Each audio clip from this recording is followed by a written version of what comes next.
सांगलीचे पालकमंत्री चंद्रकांत पाटील यांनी आज सांगली येथील डॉक्टर बाबासाहेब आंबेडकर यांच्या पुतळा परिसराची पाहणी केली। यावेळी त्यांनी महामानवांना विनम्र अभिवादन करून परिसरातील सुरू असलेल्या विकास कामांचा आढावा घेतला।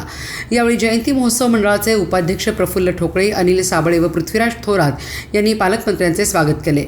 यावेळी बोलताना पालकमंत्री चंद्रकांत पाटील म्हणाले की 13 एप्रिल रोजी डॉक्टर बाबासाहेब आंबेडकर यांच्या पुतळ्याचे अनावरण झाले होते। मंत्रिमंडळाच्या बैठकीमुळे त्या कार्यक्रमाला उपस्थित राहता आले नाही, मात्र त्यावेळी शुभेच्छा संदेश पाठवला होता। आज सांगलीत आल्यानंतर सर्वप्रथम बाबासाहेबांच्या पुतळ्यास भेट देऊन पुष्पहार अर्पण करत अभिवादन केले। ते पुढे म्हणाले, डॉक्टर बाबासाहेब आंबेडकर यांना अभिवादन करताना कोणत्याही राजकीय पक्षाचा विषय नसतो, तो श्रद्धेचा विषय असतो।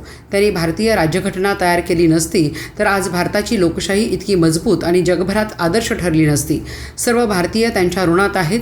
आज ते ऋण व्यक्त करण्यासाठी येथे आलो आहे। यावेळी ज्येष्ठ भाजप नेते शेखर इनामदार, महापौर पैलवान धीरज सूर्यवंशी, हरिपूरचे सरपंच अरविंद तांबवेकर, भाजप शहर जिल्हाध्यक्ष प्रकाश डंग, पृथ्वीराज भैया पवार, अजित दुधाळ तसेच नगरसेवक व पक्षाचे पदाधिकारी मोठ्या संख्येने उपस्थित होते।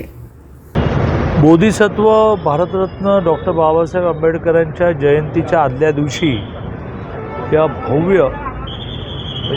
भव्य या शब्दालाही भव्यता निर्माण व्हावी इतका भव्य पुतळा बाबासाहेबांचा 13 तारखेला अनावरणाचा कार्यक्रम झाला। त्याच दिवशी मंत्रिमंडळाची बैठक जोडून काही बैठका असल्यामुळे मी येऊ शकलो नाही, माझा शुभ संदेश पाठवला। पण त्याच दिवशी मी ठरवलं की पहिला प्रवास जो सांगलीचा होईल त्याला आपण पुष्पहार अर्पण करायला जायचं।